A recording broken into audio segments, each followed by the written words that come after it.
Good morning, happy Sunday. I hope you're doing something to take care of yourself today. This is kind of more of a get ready with me chat than anything else really, just because there's something that's been kind of on my mind for a little while, and I thought this would be a good time to kind of get it out of my head. Eyes are super watery today. They are just reacting to all the pollen and good stuff from all the flowers that is blooming, which is good. I'm glad the flowers are all blooming and stuff. And I'm doing one of my guess what flower inspired my eyeshadow, and this one's not airing until tomorrow. So you guys are getting a preview, but I'm not gonna tell you what flower it is. Start with a little update on life. Week 2 of my job went good. I'm liking it. I'm still struggling with so much downtime. Like, I see the other people in the office, and this was closing of the month, you know, and so they were doing all of the billing and making sure everything reconciled and all that. And some of the ways they chose to do it confused me. Not because I don't understand them, because I don't understand why they're using these methods. But I'm sure there's a reason, and I'm sure someday I will find out that reason. But it took everything in me to keep my freaking mouth shut. And remember, 1, I was hired as a receptionist, not anything else. And 2, I took this job because I need a break from being responsible for everything. And not being responsible for it means it's not my business how they do it, as long as it gets, it's not my business as long as it gets done. It's not my business. If it doesn't get done, it's not my responsibility to fix it. Now, if I am asked, will I get involved? Probably. But I see no reason to be asked, because whatever they did worked. It got the whole, you know, it got reconciled, bills went out. And my job during all of that was to answer the phones and handle the customers. Now, one thing about that is quite frustrating to me is that I went from a position where I had the full trust to make pretty much every business decision. I was also responsible for the results of those business decisions, but I got to make every business decision without a whole lot of, you know, micromanagement people in my business. It was just, you know, here's a situation, find a solution, go. Now, even when I'm handling what seems to me to be very basic customer service, I have someone that likes to come in and watch over my shoulder. And I know she's only doing it to be kind. Like, she's only watching out for me to make sure I'm okay and don't need help.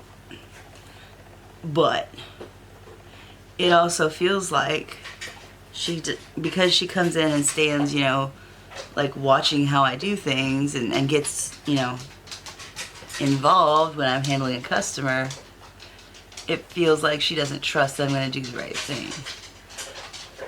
And I get it when it's something, you know, I haven't done, or I've only done once or twice. But when they're coming in with a question or just to pay their bill, it's like, okay, I've been taking bill payments for 2 weeks now. I'm doing it successfully. I'm okay. I know that's not how she means it. You know, I know she just means it as, I'm here for support if you need it. It's just hard getting used to coming in at the extreme bottom instead of somewhere in the middle, you know. When you walk in as manager, there's a certain amount of ability assumed. When you walk in as the new girl receptionist, there's nothing assumed. It's assumed you know nothing. And it's getting better. And there's some customers I know that are going to be finicky, that she knows them really well, and I appreciate her insight and guidance. So I'm not trying to say I don't appreciate it. It's just adjusting my expectations. Other than that, life's pretty much continuing as it is. You know, I'm still not handling the world like I used to. And the big part of that is the bully at my last job happened to find the one thing that got to me. And it revealed a whole lot of trauma that while I had dealt with it, it just brought it back. And then having somebody else I trust in a position of authority buy into and then contribute to the bullying just destroyed all this confidence and stuff that I had worked so hard to build up. And I'm kind of like back at square one when it comes to a lot of that. And part of the problem is I have always built my mental health journey. I mean, I think you kind of have to in a way. I had certain, you know, I had people to support and structure and all of that. And those people that I've traditionally used are gone for one reason or another. My parents had passed on. And the woman who was my best friend ghosted me a year ago. It's been almost a year now. A little less than a year. And by ghosted, I mean like we had no fight. Nothing went wrong. Just all of a sudden she stopped talking to me. I don't know why. But all of that means this time it's me and Wolf. And that's kind of it. And thankfully, one of my friends from high school has reached out, and he's kind of stepping up and being one of my support and letting me vent to him and all of that, which that has been much needed, and I appreciate that so much. But Wolf is going through some stuff too, you know? And that's stressing us both out that, like, we both desperately want to be there for the other, but we've also got our own crap we're trying to work through. And we're trying to help each other with the other's crap while working through our own crap. And it just means sometimes things aren't. Sometimes there's too much crap. I haven't had another like major breakdown where I'm like on the couch, sobbing, scaring my husband. But I've made a few videos I can't post because they're a little too venti. And they're bringing stuff up that I don't really need to bring up on YouTube about the past and my dad's family and my sister. Yes, I have a sister. No, I don't talk to her. That's all you're gonna get. And that's how I'd like to keep it. She's a half-sister. I wish her all the wonderfulness in the world, but I think we are both better off without the other in our lives. And that's how that needs to stay. Onto kind of the subject at hand. Last weekend, we were kind of going through some of our books and stuff, trying to like get rid of stuff that we don't need and put kind of stuff in our storage. And we're just working on making this place not somewhere that we're staying for now, but a home. Our landlords are really awesome. When things do go wrong, they take care of them quickly. It's not a bad area. The one neighbor that we're like frustrated by isn't that bad. I mean, the thing we're frustrated by is they have chickens and they let them free range. And we don't live in the country, we live in a neighborhood. Which means the chickens don't free range off in the fields or off in the woods. They free range on their neighbors' yards. I don't want chicken shit on my yard, thank you. They have figured out that they can't get at the dogs. And the dogs can't get at them. So they will come like right up, and I mean right up to the gate in the backyard and squawk at the dogs like, ha ha, you can't get us. And I'm just like, y'all are stupid, because someday, what they don't realize, Jazz can and will jump that fence. Eventually they're going to piss her off to the point where she jumps, and they're going to find out just exactly how agile that little thing is. It's the day of chicken reckoning is coming. And she has killed small animals that have gotten in our yard before, mainly like moles and stuff, and mice and rats. So she definitely defends like her area. So if she goes over that fence, there's chicken that's going to be somebody's dinner. And it's probably going to be Jazz's dinner. I'm just saying. Like, we have a back room that has a ton of closets. We could be using that as storage. We have not been efficiently, but we could be. So we're trying to move towards that. And I found my parents' and my grandpa's Bible. I have my grandma's Bible somewhere floating around too. On my dad's side, obviously. I was looking through them, and it hit me how much of their personality you can see by how they used and engaged with their Bible. And what I mean is, like my dad's dad. He wrote his name in it, and then he underlined two things. He underlined the Lord's Prayer, and he highlighted the phrase about who will be saved, ending in John 3:16. God gave his only begotten Son, that whosoever believeth in him shall not perish but have everlasting life. I grew up Southern Baptist. There's a lot of verses I can just pull, but that happens to be one of the easiest ones to remember. So the Lord's Prayer, Our Father who art in heaven, hallowed be thy name. Give us this day our daily bread. Forgive us our debts as we forgive those who have trespassed against us. And lead us not into temptation, but deliver us from evil. For thine is the kingdom, the glory, and the power forever. Amen. I might have missed a word or two, but like I said, I was raised Southern Baptist. I have a lot of these in my memory that are never going away. Anyways, that's all my grandpa had written in it. The Lord's Prayer and what it means to be a Christian. And that very much indicates, tells you a lot about my grandpa's faith. It was kind of, this is what I need to know, and I'm good. And he wasn't a highly educated man. He got what he needed, and he trusted the rest to work itself out. My grandpa had to leave school when he was 11 because his daddy died. And he was the oldest son. And somebody needed to take care of the family. Somebody needed to work the farm. Make sure they all had food on their plates at the end of the night. And so at the ripe old age of 11, that became my grandpa. By the way, my grandpa was born in 1911, so this happened in 1922. And yeah. And he made sure they were fine. My grandma had a bit of an easier time of life, but her life wasn't just a walk in the park either.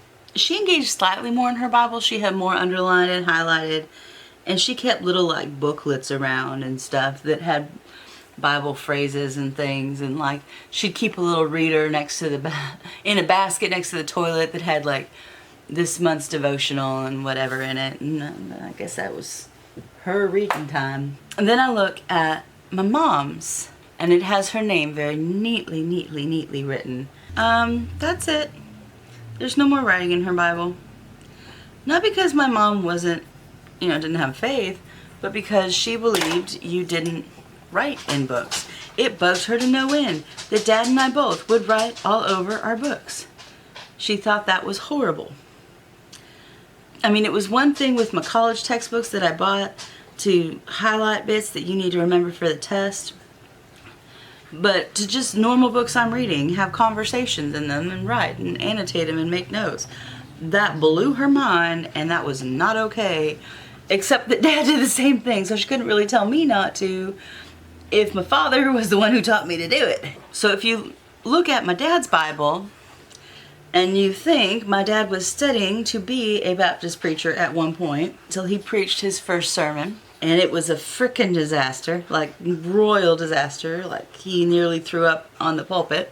His Bible shows a lot more involvement. He's made notes in the margins. He's highlighted passages. He's, connected.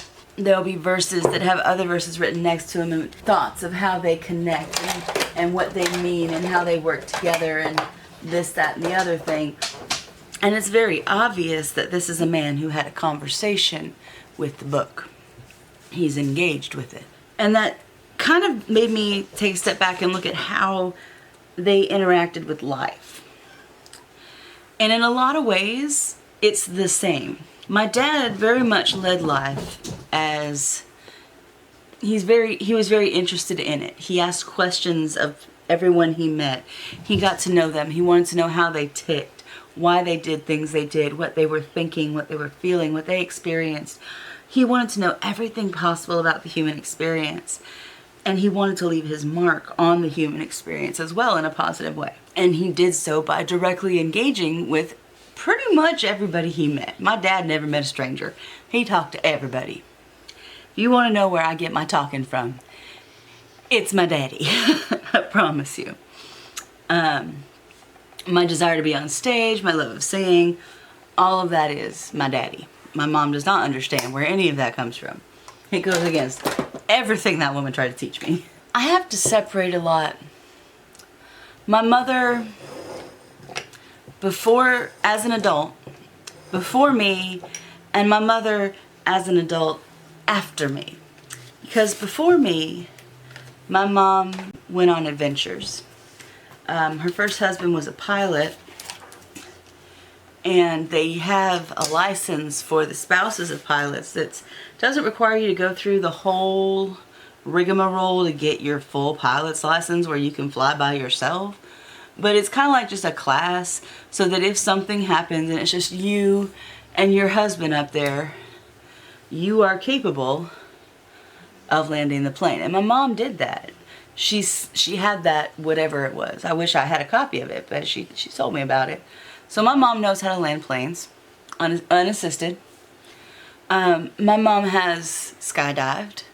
My mom went to Hawaii by herself with some friends and went spearfishing in the ocean and ate whatever they speared while floating in said ocean. She was a computer programmer in the 1970s. Now, folks, think about that before you just like, oh, okay. Really think about that. Computer programming in the 1970s, it was done using punch cards. And not only was my mama a computer programmer, she was the one who went around to banks and taught banks how to program their computers. So she was a badass computer programmer. And she taught men how to program computers in the 70s, which was a very different world than the world we live in today. It was not normal for women to hold this job, but she did. She did it well. That was my mama before me.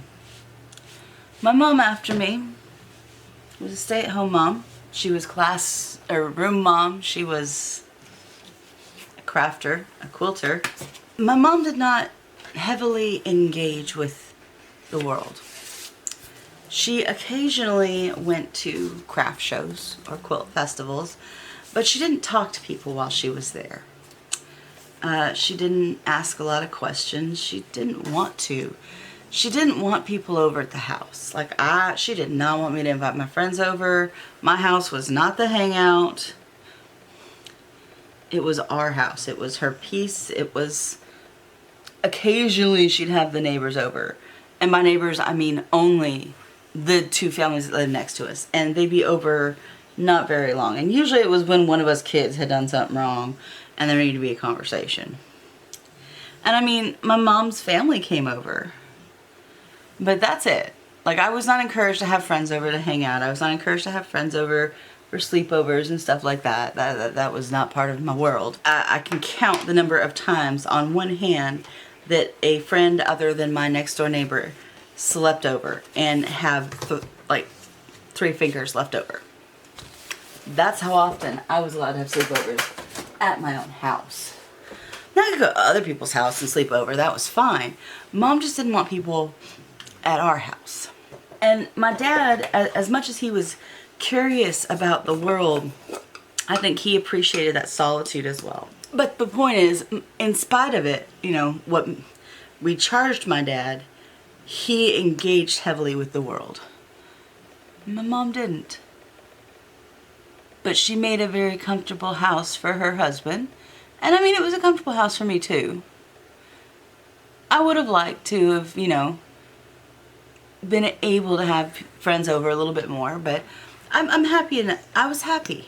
I believe my mom had OCD like I do, but she got the cleaning OCD. And so if people came over and the house was anything less than perfectly clean, it was a full-on panic attack. Hardcore. So I'm not a psychologist. I can't diagnose her. She did not like going to psychologist, psychiatrist, anything, therapist. She believed that, she was raised to believe that the only people who went to therapists were lunatics. And I mean that in the clinical sense of like the criminally insane. Normal, average people handled their own shit. And that's very much how I was raised. But as I've considered all of this week, you know, how my dad was out there questioning the world and looking at the world and trying to understand what made the world tick. And my mom was very inside and very happy to just create a world that made her happy and her family happy. What does all that mean in the long run? There's another story for that. My dad had a very good friend. You may or may not have heard of him, but his name is John Goddard. If you've heard of him, I'm impressed. Let me know. If you haven't heard of him, you have probably heard of something that he is famous for making famous. You see, John Goddard was the guy that made bucket lists a thing. You know, those lists of things that you want to accomplish before you die. He's the one who first kind of brought it to people's attention. And he did this in the probably 60s or 70s. But he's done so many things. I have all of his books, and he's a very interesting man. Obviously, he lived a very interesting life. I have met him. Some of the goals, and I have both of his books. Are they autographed? Surprisingly not autographed, which amazes me. I think Kayaks Down the Nile might be, but The Survivor is not. He wanted to climb Mount Agung in Bali, Mount Hood in Oregon, Devil Mountain in Venezuela, Mount Olympus in Utah, Paracutin in Mexico, Timpagos in Utah, and Mount Azo in Japan. By the way, he did all of those. He had a goal to climb the tallest mountains on the 6 inhabited continents. The only one he missed K2 and he missed Everest. Those are the only 2 major mountains that he didn't climb. He wanted to film wildlife underwater. He has a whole bunch. He wanted to visit the Blue Mosque, and these are again things he did. The Blue Mosque in Istanbul, the Great Buddha of Kamakura, the Temple of the Golden Buddha, Shui Dagon Pagoda, the House of Parliament in London, Buckingham Palace in London, the archaeological wonder of Pagan, the island of Mykonos, San Carlo Opera House, Doge's Palace? I don't know how to pronounce that. He wanted to speak with the Aborigines of Australia. He wanted to visit the city of Troy, King Tut's tomb, the Sphinx. He had so many cathedrals and stuff. He wanted to, again, lists of things he actually accomplished. Like, there are things on his bucket list he has passed on. There are things on his bucket list he didn't accomplish, but these are the ones he did accomplish. He flew the Goodyear blimp, the F-104 Starfighter, the F-15 Eagle, the F-16 Fighting Falcon, the F-111 Aardvark, the B-1B Penetrator. He was never in the military. At the time I knew him, he had flown more military planes than any other civilian in history. He had done so many things, visited so many places. This is the story of his life. But he was my dad's actual friend. Like, he would go around speaking to schools, and my dad had heard about him and invited him to speak at his school.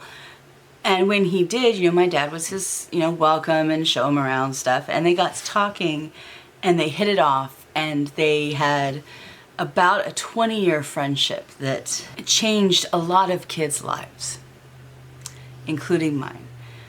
Because Mr. Goddard would come speak at my dad's school. Even if my dad's school didn't have the money to pay his retainer, because schools do pay for speakers, Mr. Goddard would still come speak to my dad's kids.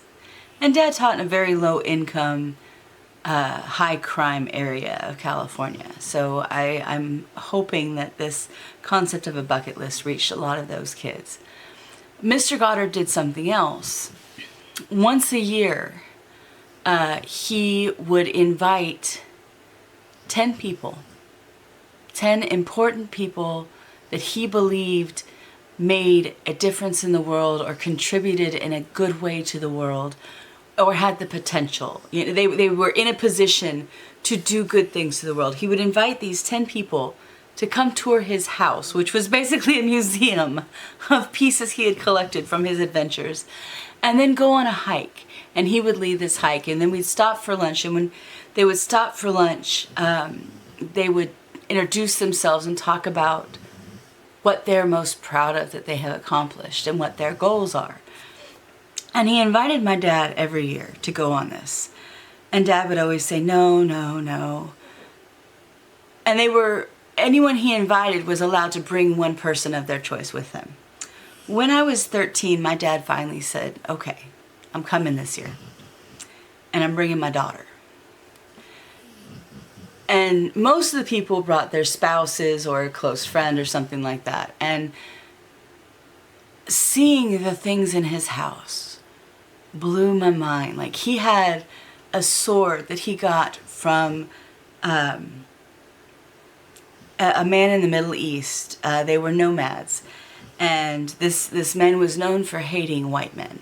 He didn't want their influence around. He hated them. Mr. Goddard wanted to meet him.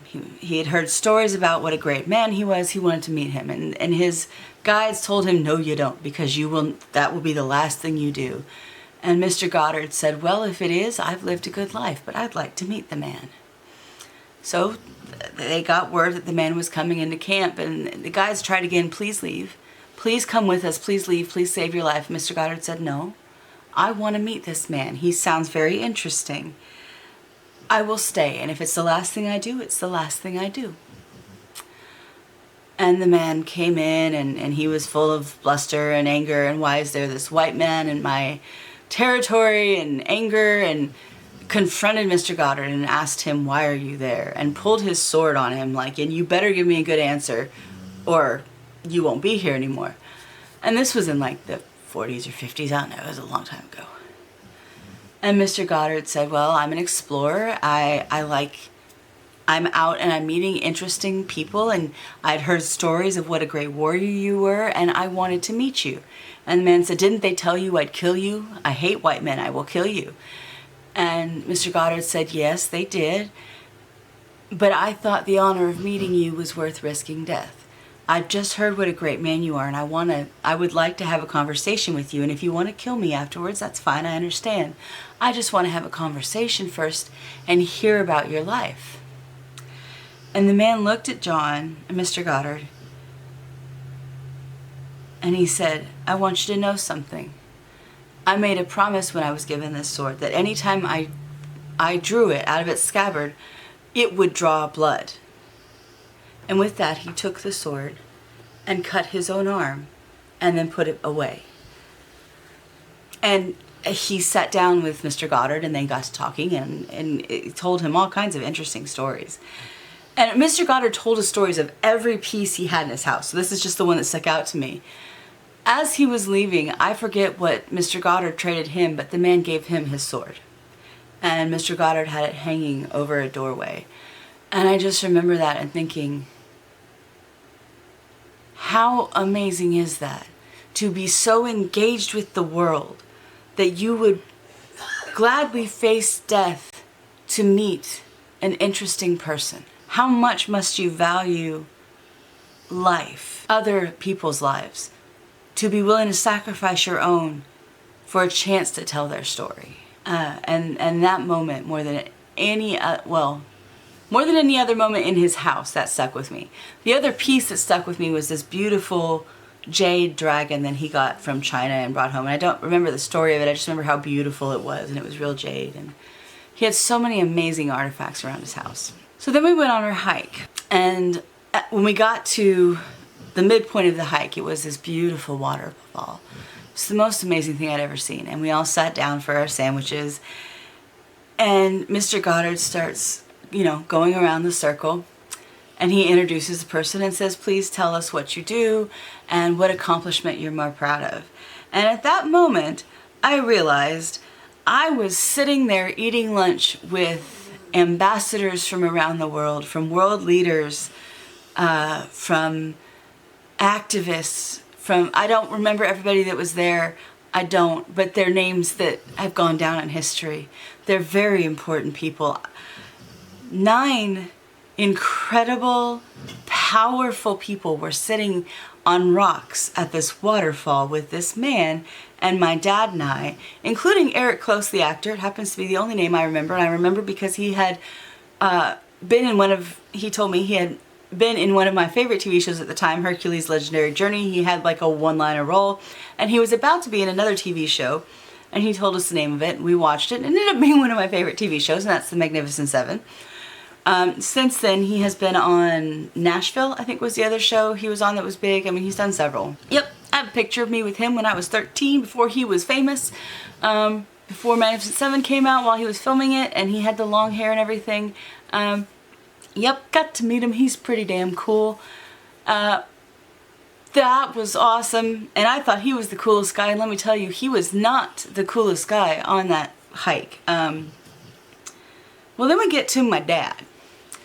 And Mr. Goddard said, you all are world leaders. You all have the power to make things happen. I want you to know not one of you has touched and changed the world as much as this man.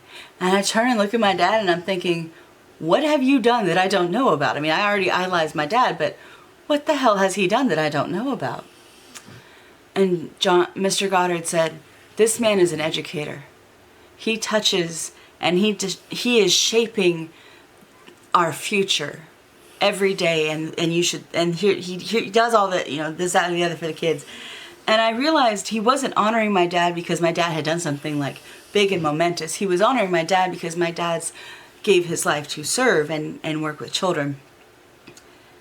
Wow. I'm like, wow, this man that has done all this stuff, he's saying this about my dad. Holy cow. I might need, okay. I might not want to tell him no next time he tells me to do something, you know? It was very impressive to me to have a man like Mr. Goddard say such things about my father. And then it dawned on me that I'm sitting next to Dad, and Dad's talking about his greatest accomplishment and all of that, which I don't remember what he chose, because at that moment I realized I was next to speak. I was the only child on this, and I hadn't accomplished anything. My greatest accomplishment was I didn't fail my last spelling test because I sucked at spelling. I didn't have anything anywhere near any of these people did. What the hell could I say? And when it got to me, Mr. Goddard said he wanted me along on the hike to remind all of these people what they were working for. And he said, and I hope, he said to me, I hope you don't mind, but I doubt you have had your greatest accomplishment yet. I hope you haven't. But you hold inside you the more potential. I don't remember the rest of his exact words, but basically what he said is, I was there to remind all of these great people that they had a duty to make the world a better place for me. And again, I tell all of these stories to get back to when my dad died. He left a legacy. I still get students who message me occasionally, and I say students, they're all older than me for the most part. I get people who message me who talk about how much my dad touched their life and how sorry they are that he's gone and that he went so early. Less and less now that it's been 11 years, but I got them all the time when he first passed. My dad completed his goals. Yeah, there were things he still wanted to do, but the big ones, he finished. He knew what his job was. He knew what he wanted to do. He went out and he did it. When my mom died, there were a lot of things that she wanted to experience that she hadn't. And to me, what represents, I remember as I was cleaning out her sewing closet, her craft room, there were so many bags that had a pattern and a stack of fabric in them. And some of them had been cut out and some of them hadn't because she was a quilter, but they were projects that she wanted to do, and there were stacks and stacks and stacks of them unfinished, some even unstarted. We live about 3.5 hours from Paducah, and if you don't know, the largest quilt show in the world, or in America, happens in Paducah, at least according to my mother. She had a dream she wanted to go see the Paducah quilt show. We lived 3 hours from Paducah. Not even a day's drive. And she never went. We had lived here 10 years by the time she passed. And she never went. And I love my mother, and I think she did a lot of amazing things, but when I think of my dad and his legacy, I think my dad did his job. He completed what he wanted to do on earth. And when it comes to my mom, she didn't. And that is so sad to me. Now, she would argue with you. She would argue with me, and she would say that her goal in life and her greatest accomplishment was raising a child, and she accomplished that. And I'm not saying that's not a good and worthwhile purpose, but I guess I don't know quite how to express what I mean. She accomplished her main goal, but there were so many other things she wanted to do that she didn't do because she didn't like to engage with the world, and she chose not to, and she chose to stay where she was comfortable as opposed to experiencing those things she wanted to. And when I think about those two aspects, and I look at what I am doing right now in my life, sometimes I feel like I'm dangerously close to falling into the same trap as my mom of, saying, it hurts too much today, I don't want to do it. I'm too nervous, I'm too scared, being around people makes me uncomfortable, I don't want to do it, let's just stay home. And I don't have a daughter who's going to look through my things at some point and make some judgment on my life. I won't leave a person behind as my legacy. I wasn't given that gift. And when I was a teacher, I have a student who is currently a teacher. And he knew my dad. He got to meet my dad. My dad's chaperoned some field trips. And I have said to this student, and the student has said to me, that I'm one of the reasons he became a teacher. And my dad is the reason I became a teacher. And so, even though I don't have a child to pass that along to, this student has said, you passed it to me. I will carry it to the next generation for you. And I appreciate that. So I know a piece of me is going on, but I don't want to die before I have done things on my bucket list. And I don't have some horrible disease, like I'm not dying. But none of us knows how long we have, And I'm wasting so much time worried about so many little things. I don't want to end up a bag full of fabric that never was cut or pieced together. I don't want to leave the world an unfinished project. I want to leave it having seen all of it I can, having met everybody that I can. I want to see as much of it as I can. I want to learn as much about different cultures and beliefs and practices. I want to know as much about it as I can, and hopefully leave it a little better place for my stepchildren. Whether they think of me as a parent or not, I do love them very much, and I want better for them than I have, You always want better for your kids. So anyways, that's what's been on my mind, the difference between engaging with the world and not engaging with it.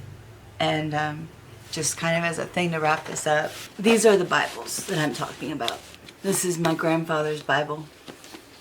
You can see there's an old paper clip in here, and there's the Lord's Prayer underlined. And there is the how to be a Christian with the last bit underlined, for God so loved the world. And that's all the writing that's in here. And that so fits my grandpa. And then I have, this is my dad's, and you can see, even from the front cover, he's got timelines and questions and so many, you know, he's got writing throughout this.